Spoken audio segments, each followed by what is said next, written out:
Bonjour tout le monde, au salon de Saint-Goël, dans la belle église de Sainte-Marguerite, pour pouvoir faire la conférence sur la communication animale. Donc, l'objectif aussi aujourd'hui, c'est de vous expliquer la communication animale et le lien avec l'émotionnel, et donc à votre disposition pour les questions, pour que vous puissiez justement voir et améliorer votre quotidien avec les animaux. Alors, on a une conférence aujourd'hui qui est assez courte. Je trouve que le format de 20 minutes, il est intéressant aussi parce que les messages qu'on peut faire passer en 20 minutes ne sont pas les messages qu'on fait passer en 1 heure ou en 1 heure et demie. Donc, ça nous apprend, et nous aussi, comment on peut être concis par rapport à nos animaux dans le quotidien. Alors, la première chose, la communication animale, pour tenter de vous faire simple, c'est tout ce qui concerne la télépathie et la médiumnité. Donc, à partir de là, on rentre dans des ondes alpha et à partir de là, me concernant, sur une photo, hop, le déclic va se faire tout de suite. Et je vous propose d'enregistrer de façon à garder une trace pour vous, donc à avoir un dossier de ce que votre animal raconte à telle date. Je trouve que ça, c'est extrêmement intéressant pour l'histoire que l'on a avec les animaux, de se dire, ben voilà, quand il avait 6 mois, il parlait de ça, quand il a eu 2 ans, il parlait de ça, quand il a eu 10 ans, il parlait de ça. Vous pouvez repérer aussi que je suis loin de pousser à la consommation, je suis loin de vous dire que la communication animale doit avoir lieu tous les ans ou tous les mois, c'est pas comme ça que ça se passe, c'est au moment où vous le sentez, et comme il y a énormément de communication déjà avec votre animal, et ben en gros, la communication animale est loin d'être un indispensable. Il ne faudrait pas qu'aujourd'hui, avec cette mode de communication animale, ce soit une espèce de pis-aller où on se retranche pour communiquer moins avec notre animal, pour ceux qui le font déjà. Surtout, continuez votre bonne pratique d'écoute avec l'animal. Alors, donc, au niveau de cette communication animale, nous, il va avoir donc, tout ce qui concerne l'écoute. Donc, bien sûr, ah ben voilà, il y a un client qui arrive. Voilà, ça va, Loulou. Voilà, voilà, ça va, Loulou? Oui. Bah, installez-vous, installez-vous. Voilà. Donc, je viens juste de commencer, puis on enregistre, et puis après, je vous vois pour la communication animale. Bah oui. Donc, pendant la communication animale, on a tout le visuel de ce que l'animal voit et de son environnement. Ça va, Loulou? Bah oui.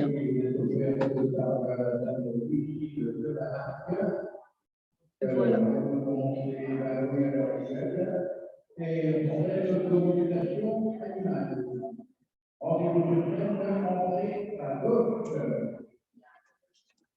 Voilà. Voilà. Donc, vous entendez aussi les annonces du salon que des visiteurs nous rejoignent. Donc, la première chose, donc en communication animale, nous avons le visuel, mais on a aussi l'auditif de l'animal dans son environnement, et on a bien sûr son lien au toucher, et on a son lien avec tout ce qu'il sent et tout ce qui est odorat, mais aussi le goût dans son environnement. On va donc, tout au long de la communication animale, pouvoir vraiment vous apporter des preuves que l'on est avec cet animal. Et ce qui est important lorsque vous demandez une communication animale, c'est que surtout vous ne donniez qu'une photo qui n'est pas d'âge, voilà, ça c'est important aussi, qui est juste le prénom de l'animal, et d'essayer que la photo puisse être dans un lieu anodin, un lieu quelconque, comme moi je dis, parce que c'est vrai que c'est à nous comme communicants, c'est l'animal qui va nous communiquer ses preuves, voilà, et ce n'est pas, comment je dirais, moins on a d'informations sur l'environnement, plus on va pouvoir apporter de preuves concrètes dans l'environnement et dans le ressenti.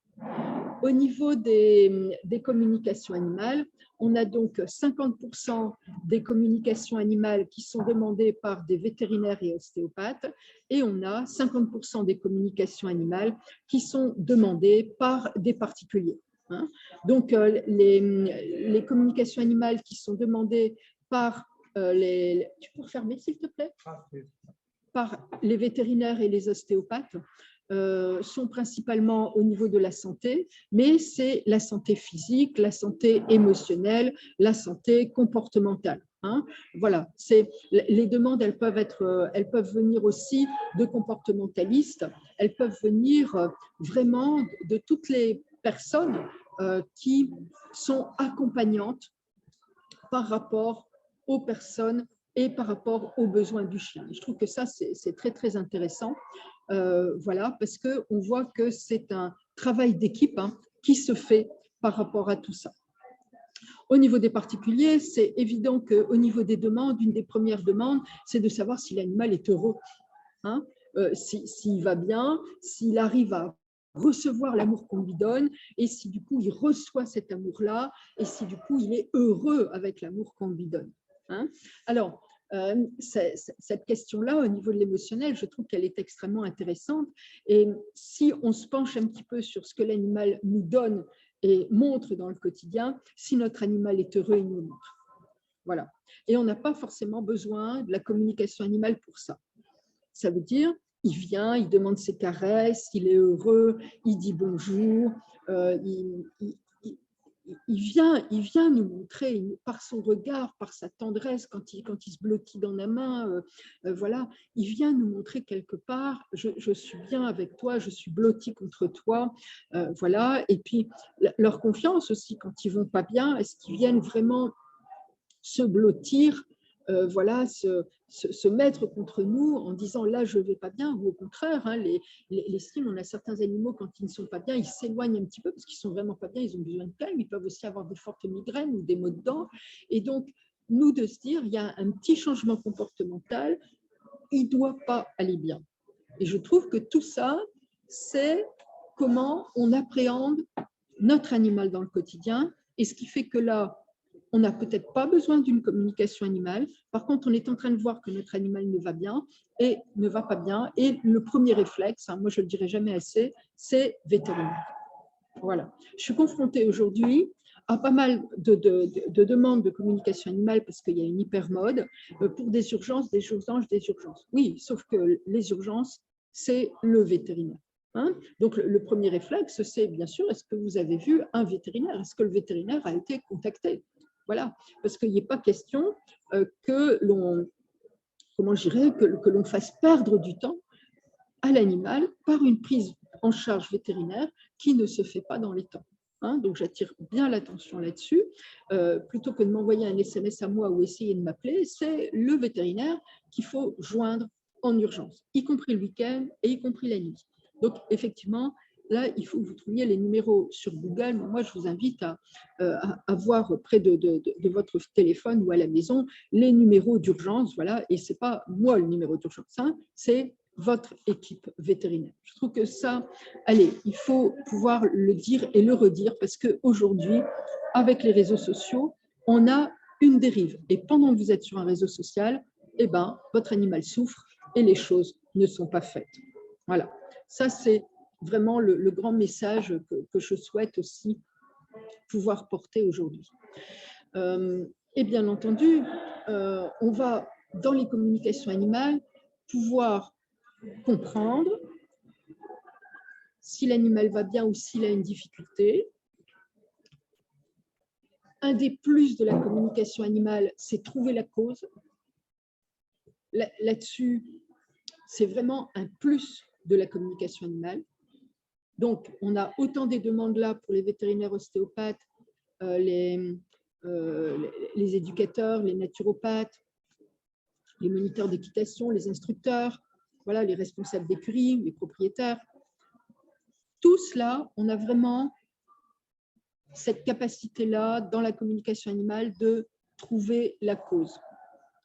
Trouver la cause à un comportement, c'est derrière pouvoir comprendre la source et du coup aider un vétérinaire dans la prise en charge, aider un ostéopathe dans sa prise en charge, parce que si on sait par exemple que le traumatisme est très ancien, il ne se gère pas de la même façon en ostéopathie, quand c'est un choc qu'on a eu il y a 4-5 ans, ou si c'est un choc qu'on a eu dernièrement. Voilà, parce que le mal, il s'ancre, et donc ce n'est pas le même travail au niveau de l'ostéopathe. Au niveau du vétérinaire également, parce qu'il y a des diagnostics qui sont posés et des médicaments qui sont donnés, et quelquefois, ça ne fait pas suffisamment effet ou ça ne fait pas effet comme ça devrait. Et donc là, trouver la cause et aider le vétérinaire à être plus pointu sur sa prescription, eh bien, écoutez, c'est quand même quelque chose d'hyper intéressant et on a d'excellents partenariats avec les vétérinaires et ça, c'est quand même une grande chance et quelque chose de très beau à faire et vivre dans le quotidien. Et puis, ces changements de comportement, ils peuvent être aussi liés à de l'émotionnel, à des émotions. Et donc, ces émotions, elles sont liées aux 5 sens de l'animal qui sont hyper développés. Et par exemple, le fait de déménager, eh bien oui, ça peut créer des dysfonctionnements chez l'animal. Pourquoi? Parce qu'il y a le fait, par exemple, de savoir que dans la maison, on est en train de préparer les paquets. Voilà. La question quand même, c'est moi, est-ce que je fais partie du déménagement? Est-ce que je suis bien intégrée à la famille? Est-ce que je suis bien un membre de la famille qu'on déménage? Je trouve que ça, c'est très intéressant de leur dire qu'ils vont faire partie du déménagement, de leur montrer la nouvelle maison. Voilà. Souvent, quand on déménage, il y a des choses dont on se sépare. Donc là, je ne parle pas de se séparer de l'animal, mais il y a des choses dont on se sépare. Et il arrive fréquemment qu'on se sépare du panier, on en profite pour acheter un nouveau polaire, on en profite pour changer l'arbre du chat, et donc on a l'animal qui se retrouve dans un espace qu'il ne connaît pas, et en plus, il perd ses points de repère. On lui enlève son coussin, son panier auquel il est attaché, et même quelquefois sa gamelle. Ok, elle n'est plus à la mode, elle n'a pas la bonne couleur, ok, d'accord, ça ne va plus dans l'environnement, d'accord, puis on se fait plaisir en achetant une nouvelle gamelle, je peux entendre tout ça, sauf que là, quels sont les points de repère de l'animal pour se dire, ok, j'arrive dans un nouveau environnement, mais il y a quelque chose qui va être facile pour moi parce que j'ai quand même mon coussin, le moelleux de mon coussin, mon odeur à moi, ma gamelle à moi. Ah ouf, j'ai mes tout petits chez moi et ils vont pouvoir s'agrandir en même temps que la personne, parce que les personnes, elles vont aussi être chamboulées. Il faut aussi s'habituer à un nouvel environnement. D'accord? Mais souvent, les personnes, elles gardent quand même leur lit et leur matelas. Enfin, elles vont garder quelque chose ou leurs assiettes. Donc, peut-être que le renouvellement, va se faire aussi dans cette nouvelle maison, mais que ça va aussi se faire en douceur, pouvoir se l'approprier en douceur. Par rapport à ça, je voulais vous citer une communication animale que j'ai fait cette semaine et où c'était un chien et le chien, donc il disait on déménage, mais il était dans une angoisse pas possible parce que il entendait on part pour plus petit. Et il avait compris ça. Et le truc, il y avait mais vraiment un stress, mais très très fort à se dire, on part pour plus petit, mais... Et moi, du coup, il y a encore de la place pour moi, pour mes affaires, parce que j'entends, on part pour plus petit. Ah oui, donc là ça sort ça tout de suite, on part pour plus petit, et moi. Donc la famille me dit, ah bah, vous êtes en plein dans le mille, on a des cartons partout, et effectivement, on part pour plus petit. Je dis, oui, écoutez, ça, voilà, tout à fait, voilà, les enfants sont grands, donc ils ne sont plus qu'à 2, donc évidemment qu'ils partent pour plus petit, ils ne vont pas garder une maison avec plein de chambres. Voilà. Mais la sensation, on part pour plus petit, donc faire le vide, évacuer ça, donner ça, enfin, c'est une sacrée organisation. Et un stress pas possible. Donc le chien entendait ça. Donc là, je leur dis, écoutez, ok, vous partez pour plus petit, mais vous lui avez dit que le plus petit, il avait toujours sa place à lui. Alors elle me dit, bah oui, parce qu'elle me dit non, ça on ne l'a pas dit. Elle me dit, mais dans le plus petit, on a tout regardé pour que sa place à lui puisse être la même. Et en fait, c'est le seul qui va avoir plus. Parce qu'on l'aime tellement qu'on a réduit les chambres et on a augmenté l'espace pour le chien. Je dis, oui, ok, mais vous lui avez dit? Vous lui avez dit ça? Ben, elle me dit, bah non. Ben, je dis, oui, ben là, il y a une grosse angoisse. Une grosse angoisse. Donc, est-ce que vous pouvez les faire visiter? Voilà. Elle me dit, bah, là, on finit les constructions, on finit de faire le tour du terrain, tout ça. Elle me dit, oui, on pourrait. Ben, je dis, vous avez fait? Bah non. Ben, je dis, bah, pourquoi? Pourquoi? Parce que du coup, il entend que vous y allez, que vous revenez, mais il se sent non participant, exclu. On part pour plus petit. Voilà, vous voyez? Donc, c'est hyper important de pouvoir leur faire visiter. Ça, c'est vraiment hyper important. Et y compris de leur faire visiter vide. De voir comment ils vont s'approprier ce nouveau logement vide. De les laisser mettre des odeurs. Voilà. Hein, je ne parle pas d'urine et tout ça, mais de pouvoir voilà, crapahuter, hein, voilà, que ce soit du neuf ou de l'ancien, de pouvoir crapahuter, de pouvoir lui dire, voilà, il va avoir ce déménagement. Voir aussi déjà les endroits qu'ils aiment. Voilà. Et se dire, bien sûr que l'humain, il doit aussi s'approprier son lieu. Voilà. Mais comment est-ce que l'animal va aussi pouvoir s'approprier? On sait qu'il y a des animaux qui aiment quand même tout voir. Hein? Bon, bah c'est sûr que si on lui met le panier parce que c'est pratique derrière le canapé, oui, certes, mais comment il participe à cette vie de famille? Vous voyez? Et je trouve que là, quand on a cette vigilance-là, cette ouverture-là du cœur, bah d'un seul coup, alors d'une part, on n'a pas forcément besoin de la communication animale, mais deuxièmement, c'est remettre des choses un peu du bon sens et des choses à l'ancienne. Hein? Voilà, il n'y a encore pas si longtemps que ça, et moi je l'ai toujours fait, avant d'acheter ou de louer, c'est toujours mes animaux qui sont allés voir la maison. Si ça ne plaisait pas à mon animal, je n'y allais pas. Voilà, et c'est extrêmement important, parce qu'ils sentent les choses négatives et positives, ils sentent les entités, ils sentent les courants d'eau. Si ça ne leur plaît pas, c'est qu'il y a quelque chose. Et ça fait partie des savoirs populaires. Hein? Donc là, c'est aussi, bien sûr qu'on est dans une modernité, mais la communication animale, c'est quand même quelque chose d'extrêmement ancien. Et on dirait aujourd'hui qu'il y a cette couche communication animale. Et comme il y a un éloignement de l'état de nature et de la nature, et bien quelque part, il y a plus ou moins de bon sens populaire. La communication animale, elle n'est pas là pour pallier au bon sens populaire. Pour pallier au bon sens populaire. Tu vois? Je trouve que ça, c'est intéressant. On doit être connecté à notre bon sens populaire. Voilà.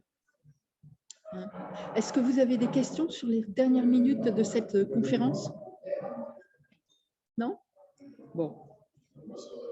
Est-ce que, par rapport à l'expérience que tu as avec ce chien qui déménage, est-ce qu'ils ont une peur, enfin les animaux, un chien, une peur, ils peuvent avoir une peur globale de l'abandon? C'est surtout une peur de l'inconnu. C'est surtout une peur de l'inconnu. C'est ça. Et là, le fait d'aller partir pour plus petit, bah oui, mais moi? Voilà. Là, la question, elle est légitime. La question est extrêmement légitime. Il n'y a pas toujours peur de l'abandon. Quand ils ont connu l'abandon, effectivement, il peut avoir une peur de l'abandon. Bien sûr.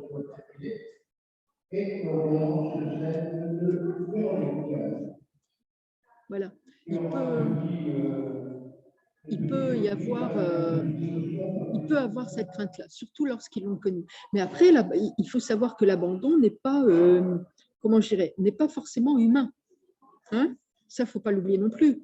Se sentir abandonné par un autre chien ou par un cheval qui a déménagé. Voilà. J'ai eu dernièrement un chiot et en fait, c'est le seul survivant de la portée et la maman est décédée en couche. Et ce chien disait qu'il n'avait pas été accueilli sur terre, en fait. L'éleveuse, elle avait fait ce qu'elle avait pu, mais bien sûr, il y avait le drame de perdre tous les chiots et de perdre la maman. Résultat, il n'y avait pas eu une joie à sa naissance. Et du coup, il ne s'était pas senti accueilli. Voilà. Et du coup, il était toujours énervé, à avoir peur quand on le touchait qu'il allait à nouveau être mis dans des mains d'une nouvelle famille, qu'on allait se débarrasser de lui à nouveau. voilà, et la famille qui me demandait la communication animale ne s'attendait pas du tout à ce que le chien qui a 4 ans commençait à raconter ça. Donc la famille était vraiment très, très touchée. Tout le monde pleurait, le père, la mère, les enfants, enfin tout le monde pleurait. C'est une communication animale qui s'est passée à Bapaume au salon du chien. Au salon du chien, et c'était vraiment quelque chose qui était important que le chien puisse dire, et de lui dire: tu as enfin trouvé ta vraie famille, tu es accueilli. Voilà. Et le chien tout de suite a changé de comportement. Il comprenait que si on le touchait, et que si des étrangers le touchaient, c'était absolument pas pour le donner et à nouveau se débarrasser de lui. Qu'il est... Ah oui, bien sûr, bien sûr. Et c'est quelque chose de fabuleux de voir l'avancée pendant la communication animale. Voilà. Donc, je vous propose que l'on puisse clôturer. Voilà. Et plein de belles choses à vous. Et puis, on se retrouve sur les stands. Merci à vous.